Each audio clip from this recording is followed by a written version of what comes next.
Am I just gonna go? Yeah, if you want. Okay.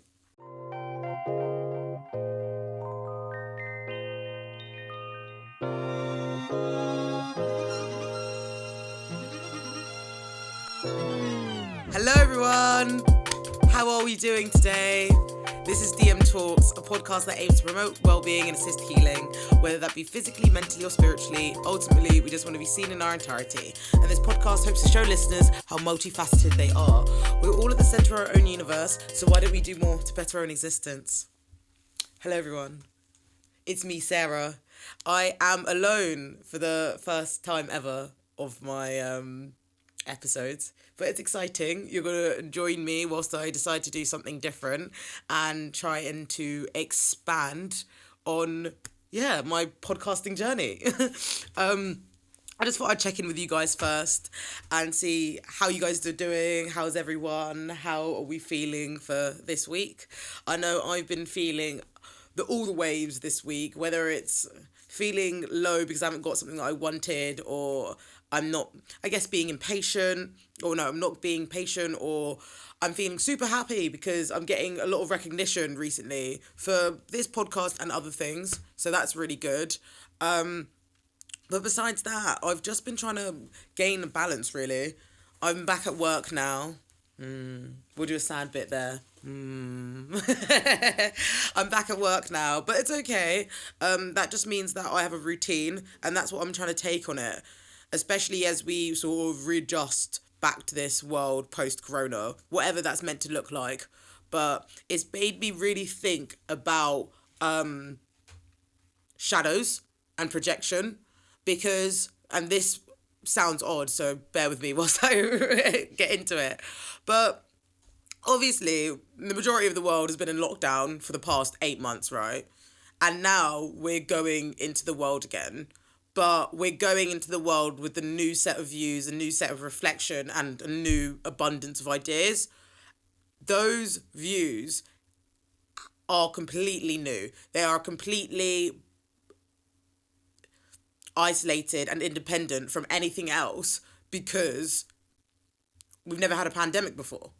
So we do need to give ourselves patience, and we do need to give ourselves time to recalibrate again, because everything is never what it seems, or everything now is not what it seems. But I don't know, maybe I'm not saying that right, but you get the gist.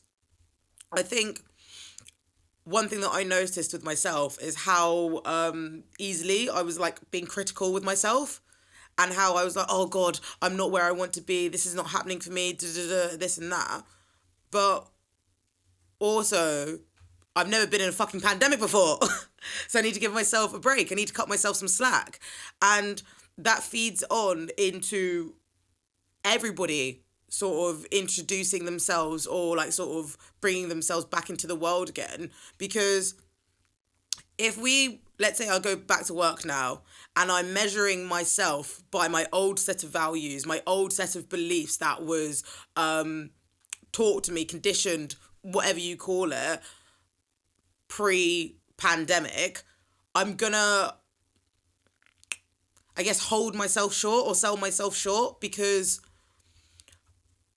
I'm not including the fact that the uncertainty that is surrounded us is still surrounding us. It's not like things can go back to normal. This is our new normal. So if anybody has been feeling a little bit like me recently, give yourself some break. Cut yourself some slack. Like, it's been a crazy, crazy, crazy fucking year. And I think we just need to give ourselves some credit for getting through it. So well done, everyone, for getting through it. Woo. Because I know I need to give myself a pat on the back. But let's get into the episode, shouldn't we? First segment is the divine. And the divine is where we nominate a good thing. I've decided to nominate myself. And I've decided to nominate my production team. Shout out Josh, shout out Ferg, and shout out Joe. I wouldn't be able to do this without you guys, aka good media.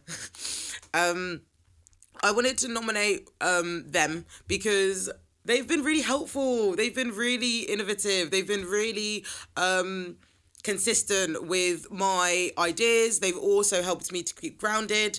I've had actually a chat with Josh earlier before the episode, before this episode started recording, and I was just saying how, like, you've got me, who's like the visionary, who's like, oh, I want to do this, I want to do that, I want to do this, and my head's in the skies, and I'm just like, oh, all these ideas come into my head, but sometimes I'll just run with those ideas, and I don't actually know the practicality or the efficiency of allowing those ideas to manifest and allowing those ideas to be to become effective projects, or to become effective things, you know? So I really want to shout out to you guys, because you help me expand, you help me grow, and yeah, thanks guys. I'd also like to nominate myself, because if it wasn't for me, where would DM Talks be? Oh, that rhymed. Sick. Maybe I'll become a rapper. No, I'm joking. Emmanuel. It's just funny because my little brother actually raps, and he'd be like, oh God, don't. But anyway, let's go back. No, I want to thank myself because I'm doing bits. Like, I'm actually, like, doing so well. Like, big old me has a podcast where I talk about my feelings. And because I'm quite an honest and transparent person, I don't actually think that's that deep. Like, I'll just say it. Like, I show up who I am. Like, regardless if I'm on a podcast or if I'm meeting you for the first time, like, will be the same person. I won't shrink, and I won't hide myself, because that's effort and draining, and I can't be bothered. So here we are. But it also means that I'm able to relate to others, and I'm able to help change other people's perspectives, and that makes me feel really, really proud. Like, I've got something to share with you. I'm sure she wouldn't mind me sharing, but actually, no, let me leave out the names before I share. But basically, I did an episode with somebody, and one of their both their family members are, like, heavily influenced in the church. So when they were going to listen to my episode, they were like, oh, we're not going to listen to the tarot bit. Because, well, I mean, fair, everybody has preconceptions, notions, and perceived ideas about tarot. But if you're from a religious background or hierarchy, then you might have more ideas or more experience or more evidence for those ideas. So it's not a judgment thing. It's more so like, oh, that's your opinion and that's it, you know? Anyway, they decided that they didn't want to listen to the tarot section of my episode, and that's fine. But they just kept on listening. They kept on listening, and they re-listened to the tarot, and they loved it. They said to the guest that they found it so insightful and so reflective and such a good use of a good tool. And I honestly, like, when I heard that, I was like, rah, I'm doing bits, you know? Like, I'm actually doing bits. How am I, little old me, doing tarot readings, trying to sort of gain clarity with the help of spirit, actually helping others to see where I'm coming from, especially with their experiences, especially with their ideas and belief systems. They're able to put that aside because they like where it's coming from. And that's fucking sick. So, yeah, shout out me. There's so many claps in this episode. I love it. Oh, amazing. Well, as there's no guest today, I'm not going to do another nomination because I am the nomination. Here we are. That takes us to the next segment. Woo. Hi, guys. We're in Decoding the Messes, and this is the segment where we unpack something that we consider mess, whether it's online or offline. But today, as I'm on my own, and in the spirit of good things and getting to know the podcast, getting to know me, I've decided to do a Q&A. And so I'm going to be answering some questions for you guys. I've got a list of questions here, and I'm just going to go through them, and hopefully I can just share more with you guys. So let's go for the first question, all right? First question, favorite Beyonce song and why, right? Shout out to the person who sent me this question because they know I love fucking dancing to Beyonce. I can't give you one answer, I'm going to give you three. So my first song that I want to nominate is Already by Beyonce, and I think Beyonce and Kwale, I want to say. It was a song that they did for either Black is King or The Lion King. I can't remember which one. Oh yeah, it's Beyonce, Shatta Wale, and Major Lazer. And it just gets me in such a mood. The visuals are beautiful. I advertise like everybody watching this music video because it's so beautiful. Beyonce has really just explored the African diaspora in this video, and she's incorporated elements of African spirituality and dance and art and theatre, just so many different qualities as an artist in this video, in this visual piece. But she's not just done this for this song, she's done it for a collection of songs for Black is King. And honestly, it just gets me in my mood, and it gets me so up and beat. Like, I'll listen to it in the morning to sort of get my head right. Her and this dancer do this dancing, like they do. Sorry, let me speak again. Well, so Beyonce and this dancer like dance in synchronicity together, but it's so fucking cool. They're literally like, and yeah, it's one of my favorite things. So that's one of my favorite songs. My second favorite song is Green Light by Beyonce. This song shares a memory with me because I used to be really into dancing. Well, I'm still into dancing, but like I used to be like such a dancer when I was younger, and Green Light was one of the songs that I danced to. And there has this bit when it's like, give it to mama, and it's like, give it. And every time I hear that bit, it just reminds me of when I was like 12 and I was with a group of friends and we'd do dance competitions and stuff. So I hold a lot of feeling for that song. And my third nomination for Beyonce, I'd have to say, it could be Upgrade You. Another... You know what? Upgrade You and Green Light have the same resonance for me. They have the same meaning. They kind of remind me of dancing with my friends, whether it was making dances in my room or making dances to perform in school or in a talent show. So yeah, I rate Beyonce. I love Beyonce. She does so much for the culture, and yeah, she's just a G. So there you go. First question. Sick. My next question is, would you rather go 10 years into the future or 10 years back, and why? 10 years into the future, 100%, because I mean, to be a black person in any part of history is not okay. I mean, I was alive 10 years ago, and wait, if I'm 23 now, so I'm 24 in March, right? I'm 24 in March, so that means 10 years ago I would have been 14, and my life was getting peak when I was 14. Like, I was going to boarding school. It wasn't a great time. So yeah, definitely 10 years into the future. I think now I have so much self-assurance and so much comfort in knowing that things might not be all what it seems to be, or any uncertainty or any like sort of hidden agendas, that I'm comfortable with how I walk. That sounds odd, but let me get into it, okay?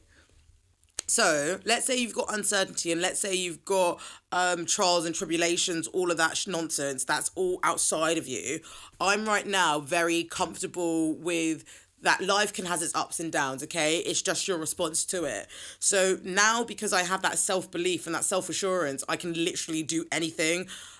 Since this confidence, I've started to feel invincible. I know that sounds pretty crazy, because we have our mental health scares, we have our physical discomforts in ourselves or in the world, but at the end of the day, it will always be your response to it. I respond to be happy. I respond to be clear. I respond to be peaceful. So because of that, I know my future is going to be bright. I know that I'm going to get the things that I want. And now it's just enjoying the process to getting those things. So definitely 10 years in the future. I'm trying to think if there's any other reasons why I would want to be in the future. Well, I just want to see what technology is going to be like then. I want to see what art's going to be like then. Like, we've got so much variety in the world, and we sort of look into the past for inspiration, but that has a different portrayal in the future. So I'm excited for that. I'm excited for fashion, and hopefully I'll be modelling on bare catwalks by then. So, yeah. Cool. Next question. What are you most grateful for in terms of things you do or have done for yourself to improve the quality of life and bring you happiness? Ooh, that's a nice question. That's such a nice question. I think Joe wrote this question because this is such a lovely question. I'm going to talk about what I've done. So cool. I moved out. I'm living independently. I think this has given me a lot of space to be myself. It's also given me independence. It's given me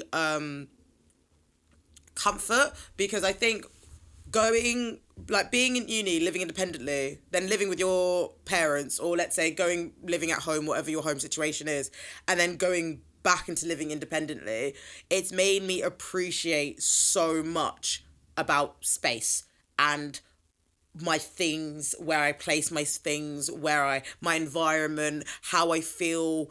It's having your own space to reflect and sit with yourself is so beneficial, because you're able to realize and prioritize your wants and your desires. You're able to think for yourself in a way that isn't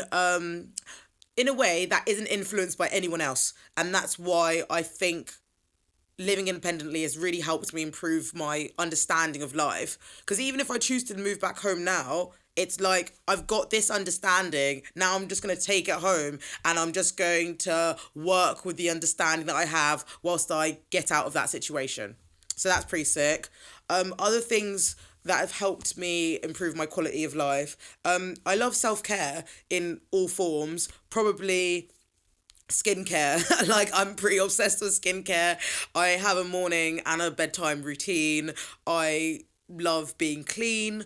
So that really helps me. But I think that's just a nice little hobby that I have. Another thing that's helped me improve my quality of life is exercise. At the start of this podcast, I didn't really work out as much, but now I'm doing at least 15 minutes or 20 minutes before I leave the house. And I'm really proud of myself for that, because it definitely helps my mood, and I'm able to think constructively, you know? And anything else that's helped me change my life for the better? Oh, self-belief, 100%. I think it's weird because I'm quite a confident person, and I externalize that to others. They might not recognize my journey to self-belief, but then why would they? Like, it's my journey. Self-belief is so important, because I could have anything in this world. It's my mind that's going to get me there, or it's my mind that will put me there, and then it will be my mind to strategize how I will use my resources, or how I'll use my things outside of my I got tongue twisted. Next question. Advice for cord cutting family members or friends that drain you energetically. Ooh. So, I have multiple things I want to say about this subject. First off, number one, give yourself patience, because having to deal with draining energy is tiring. Even talking about it, even processing it, it's all draining. So give yourself a pat on the back or a breather or anything for the whole mental gymnastics that you did explaining why your friend did this, why your neighbor did that, or why your friend, family member decided to move mad. A lot of self-love is needed for these decisions because it's not easy at all. It's really hard to choose yourself sometimes, and especially as a young person. Like, I'm only 23, so this advice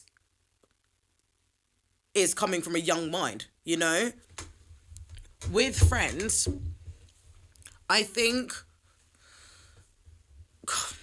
I don't know. See, I'm in two minds because there's a part of me that's just like, fuck this, cut, snip, snip, snip. But that's not good at all. Like, that's definitely like my shadow being very loud.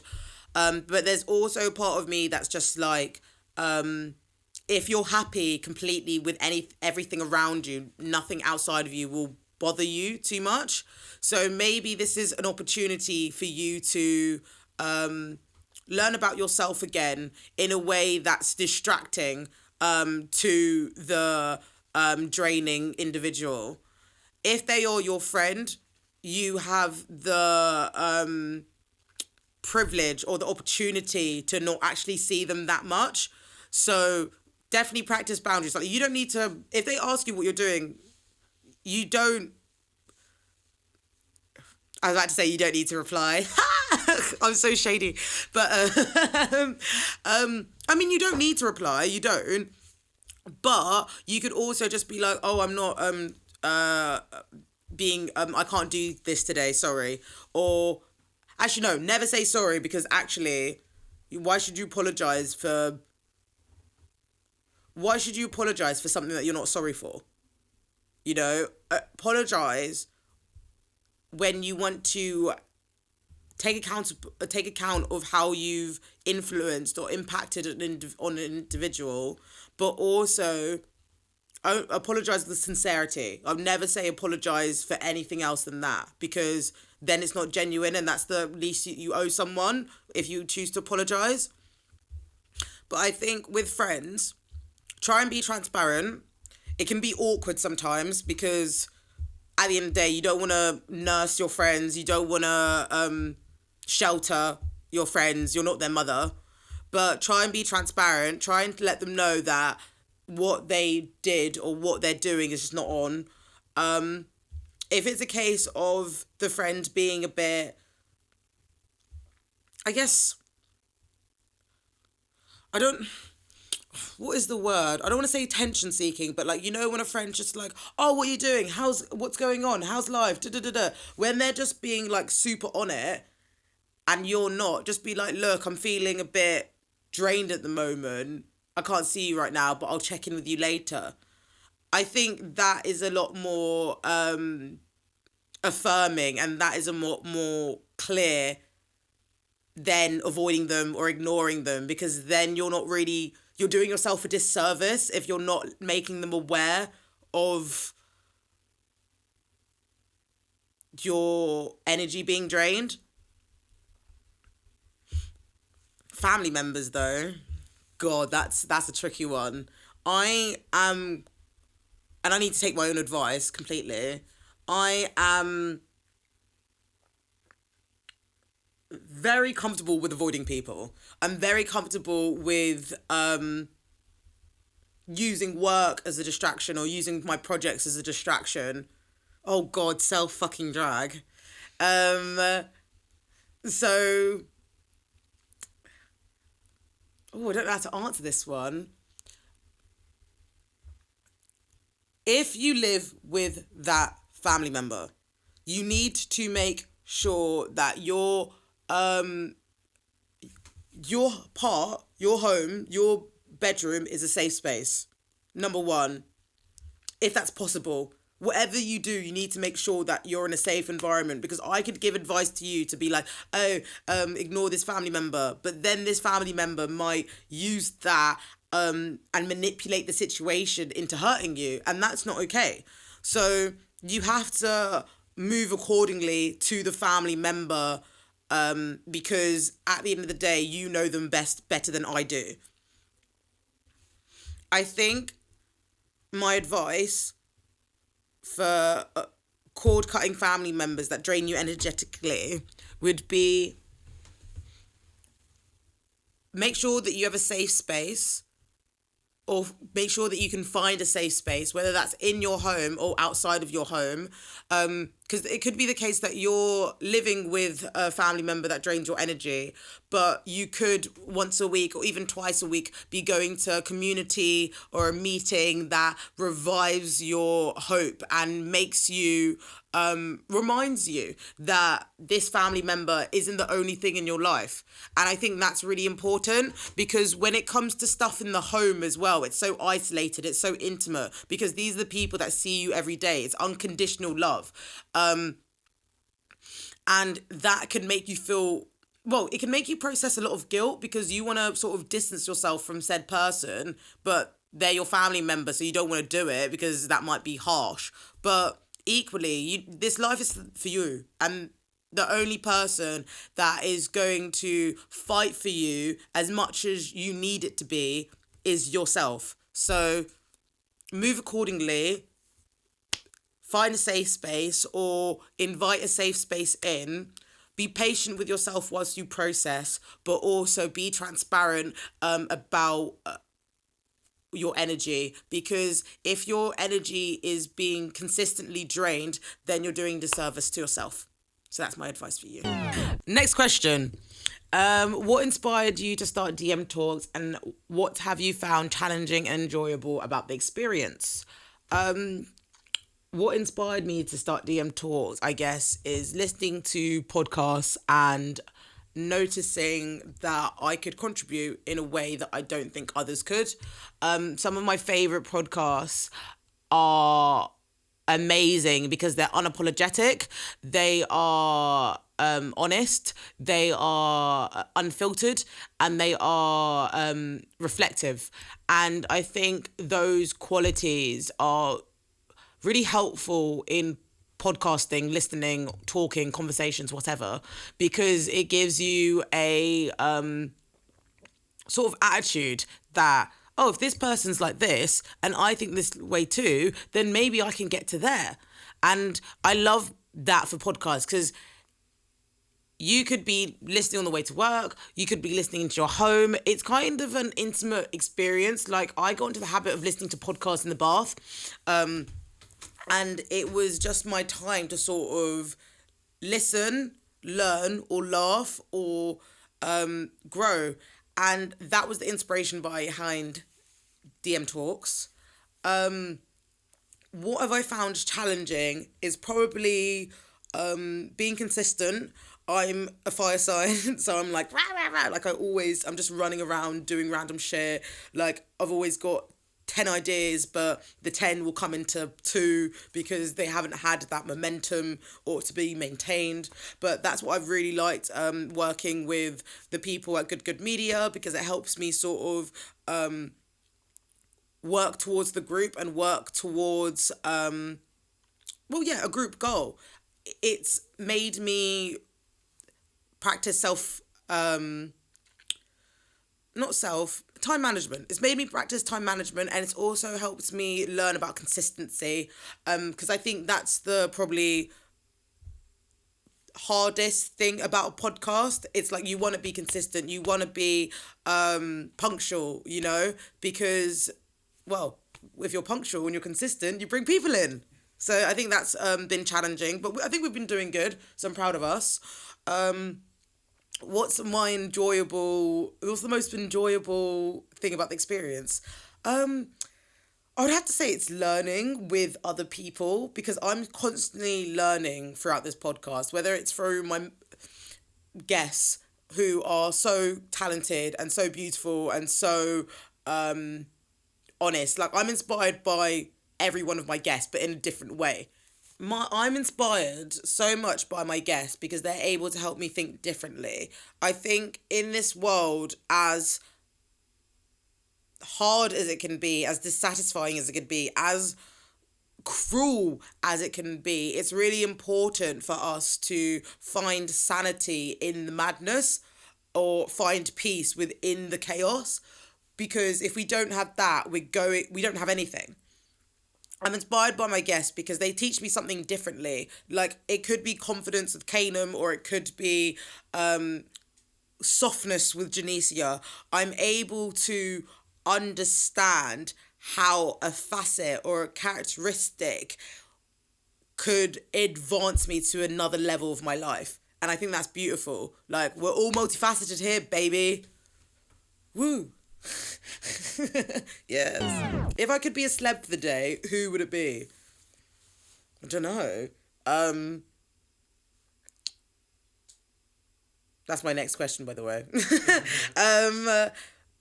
I don't know if I would want to be in... Oh, I'd want to be Rihanna. She's pretty cool.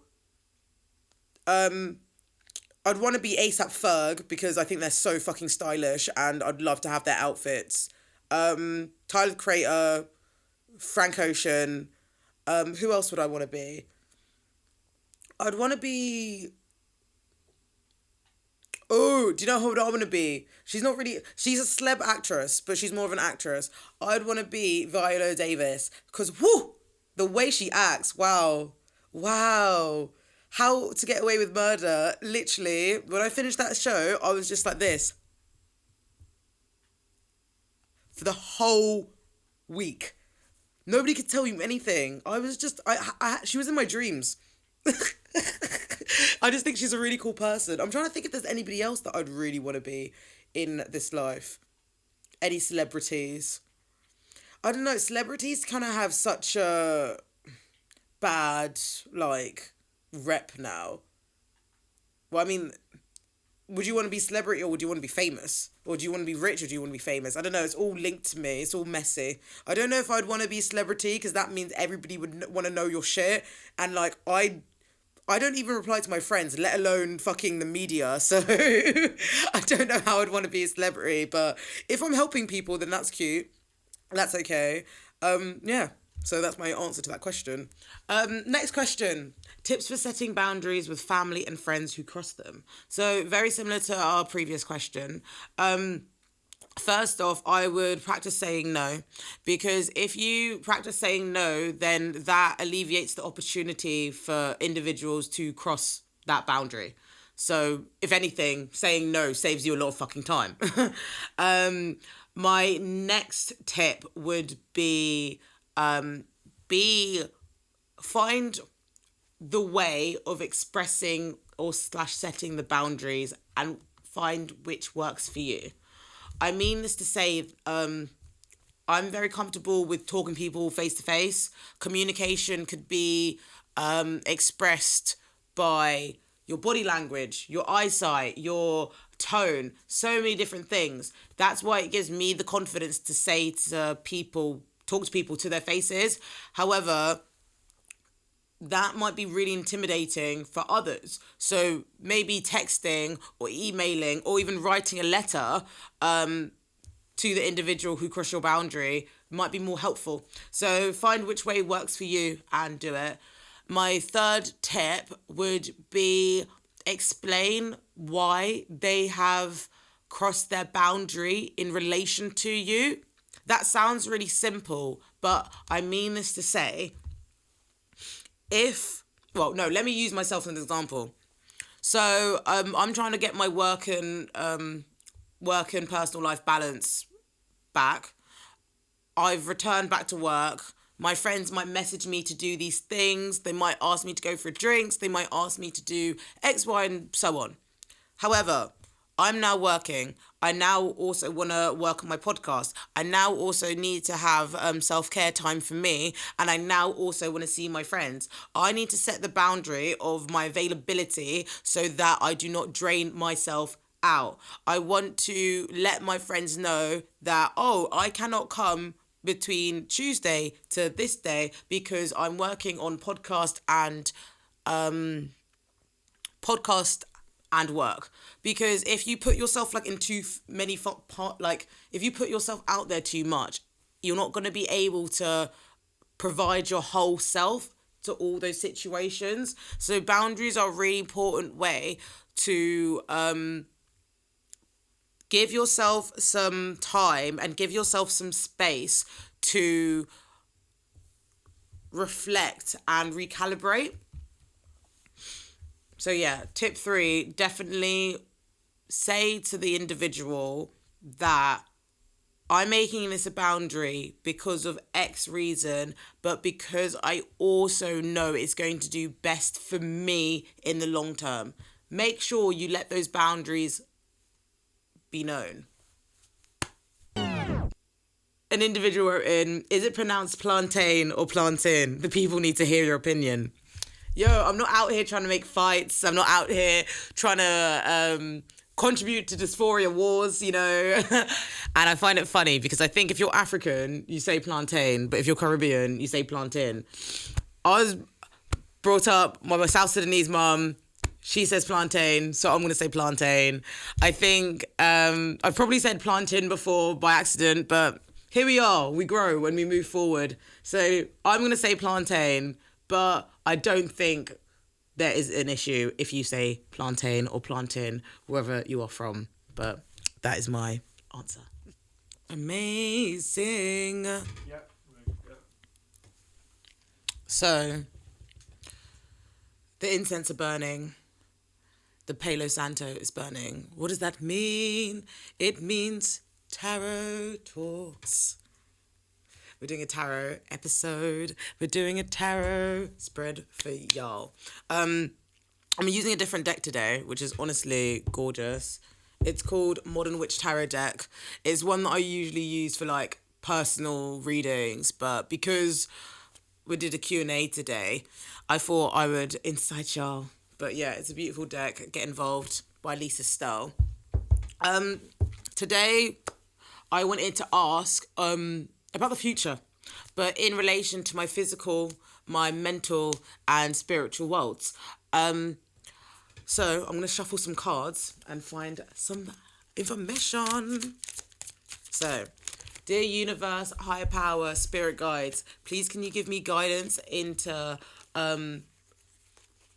understanding my future in relation to my 3 different worlds. Ooh, spirit. Okay, I think I'm gonna pull 3 out first. Nah. Ooh. Okay. We got 2 cards that flew out there. Oh, we got two pages. Cool.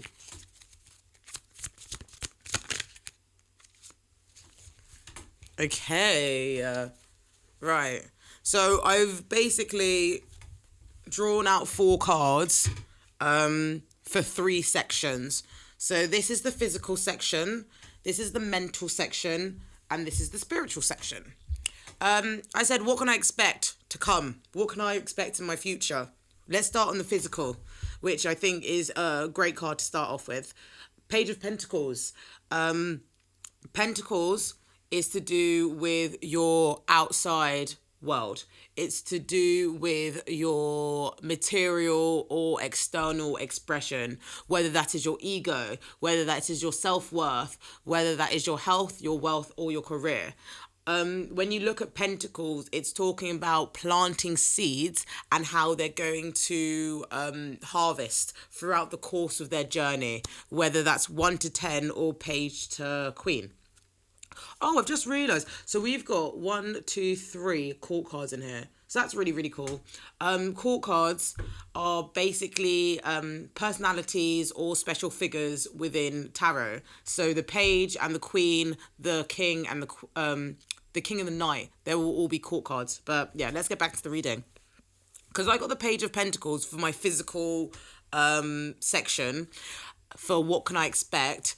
It is an individual with youthful energy that is hard working, determined, and motivated into their projects. They hold a pentacle above their right shoulder because they are able to envision and work.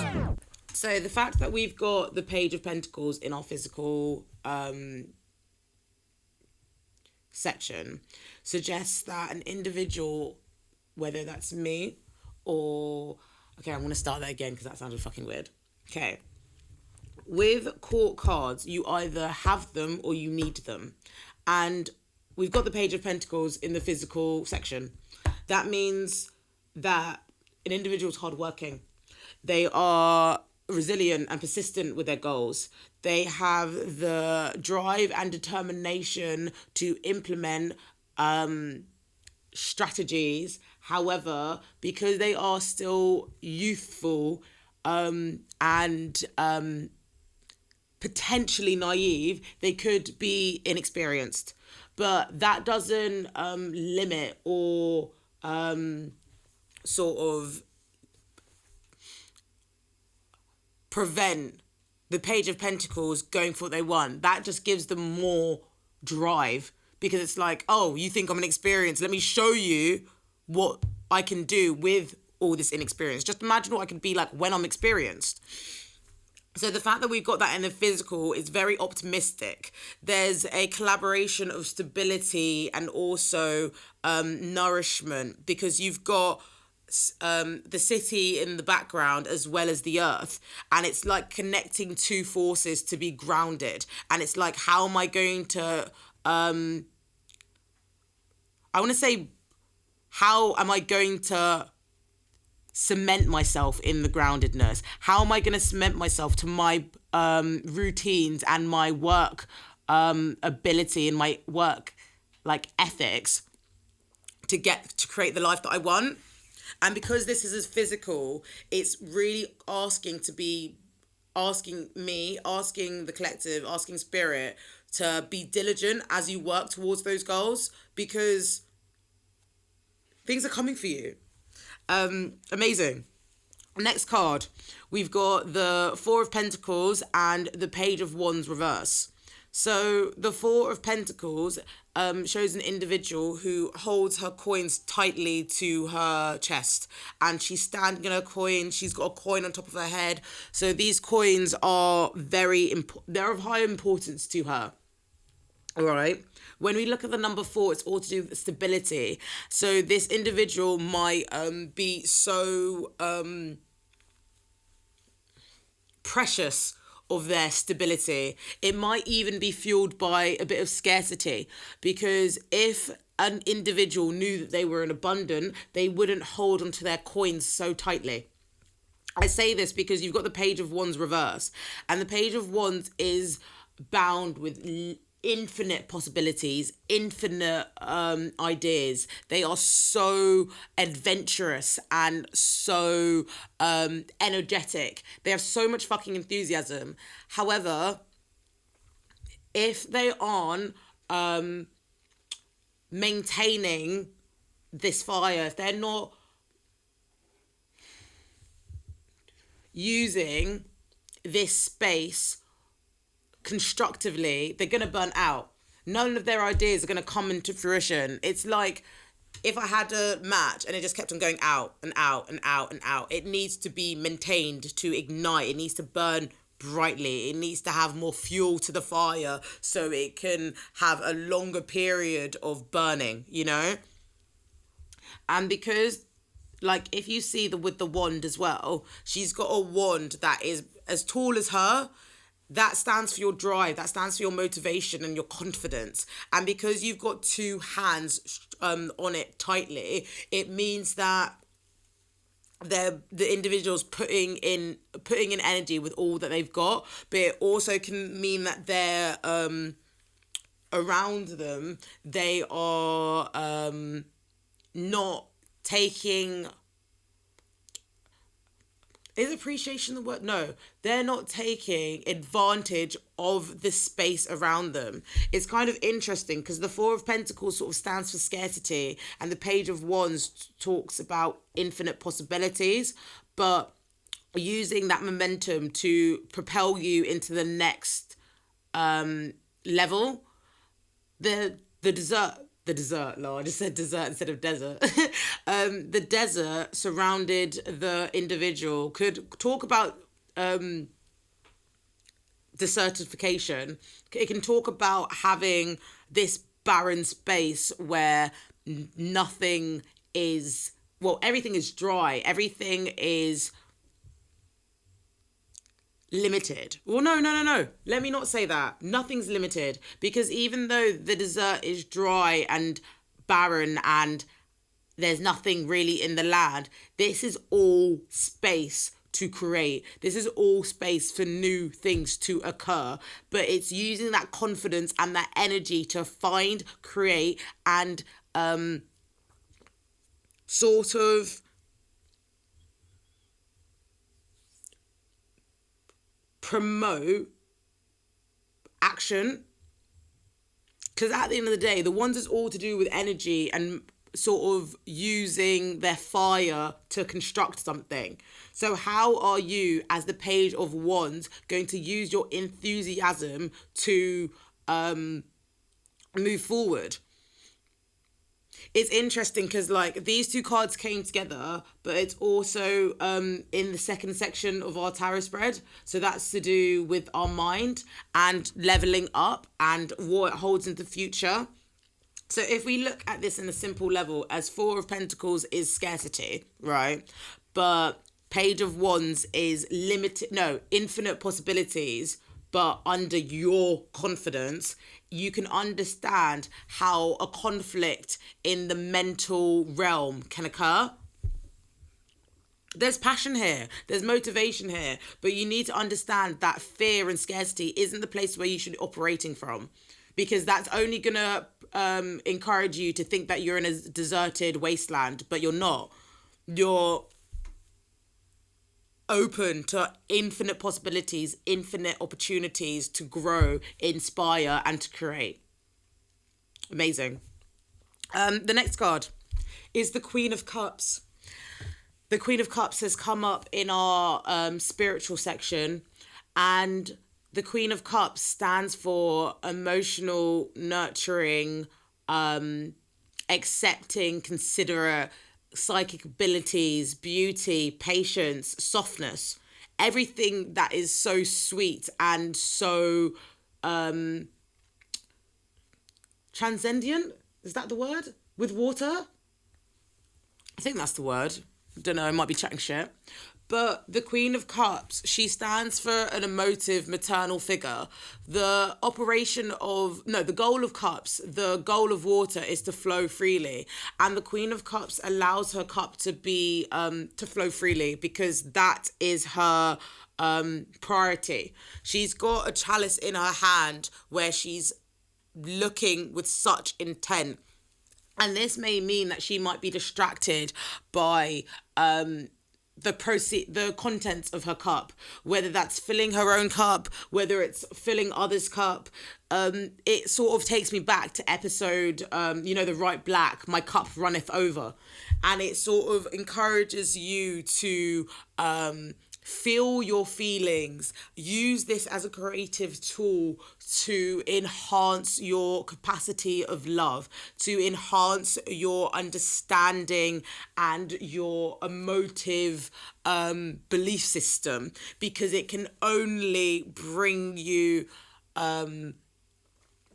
intelligence, emotional intelligence, especially if we talk about the spiritual section, the spiritual realm, because spirit is anything. Spirit is me and my community working together. Spirit is seeing two magpies fly away or stick together and, saying, oh, two for joy.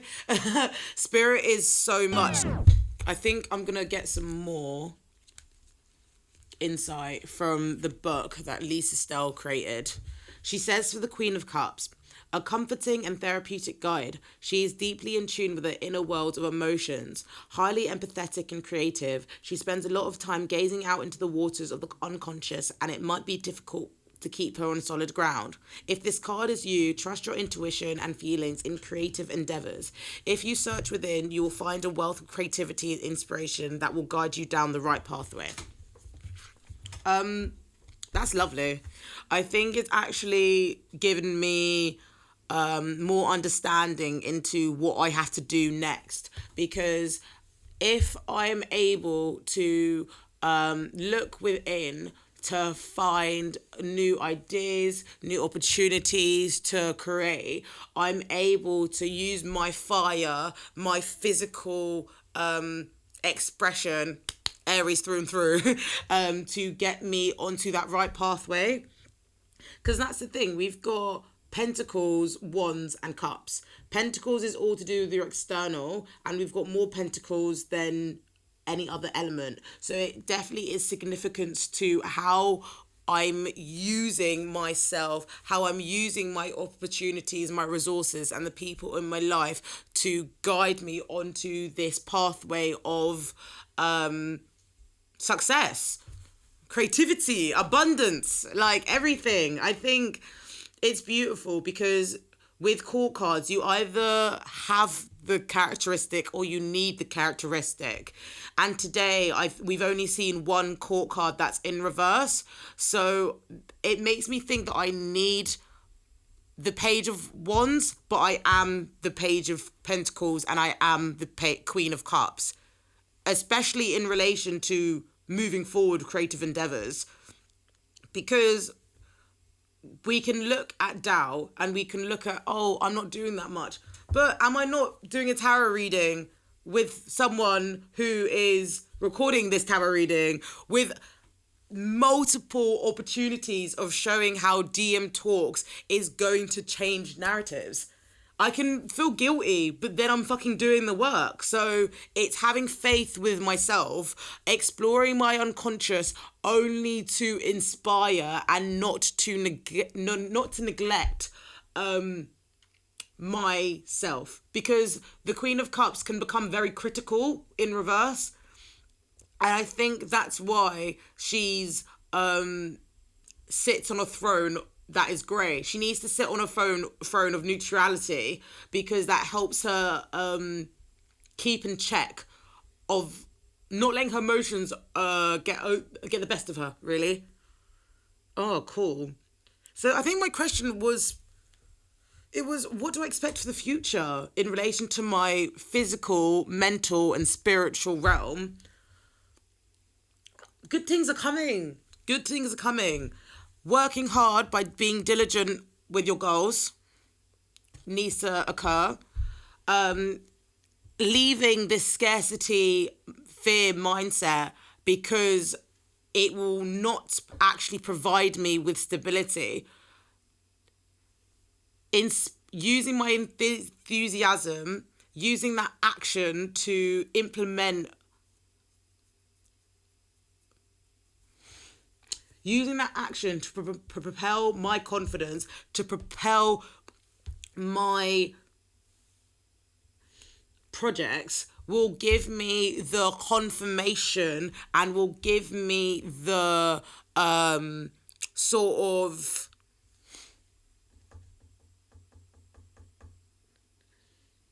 understanding I want to. Allowing your match to light and not letting it go out. That's what I'd say. Say that again. Allow your match to light and don't let it go out. That's amazing. That's exactly what I wanted. I didn't know how to say it. Do you think they can hear that from here over there? Possibly. I think that would be. I think you should repeat it. I want to like use that, whatever that, like that clip just now. I want to use that because literally I was looking for something, but you were there, you know. Well, yeah, exactly what fucking Josh said. Use your light to. Allow your match to light and don't let it go out. Allow your match to light and not let it go out. Momentum is needed here. The Queen of Cups provides you with a safe space to find ideas, follow your heart's wants, and create to share. I think that's what the reading's saying. Nice. I really like that. No, it's a really, really lovely reading. A really lovely reading. Oh, no, that's great. Oh, well, that just takes us to the last segment then, doesn't it? Oh, it's the end. Well, my direct message for this week would be believe in yourself. Belief can take you so fucking far, and it can also, well, help you curate the life that you want. the life that you desire. So self-belief.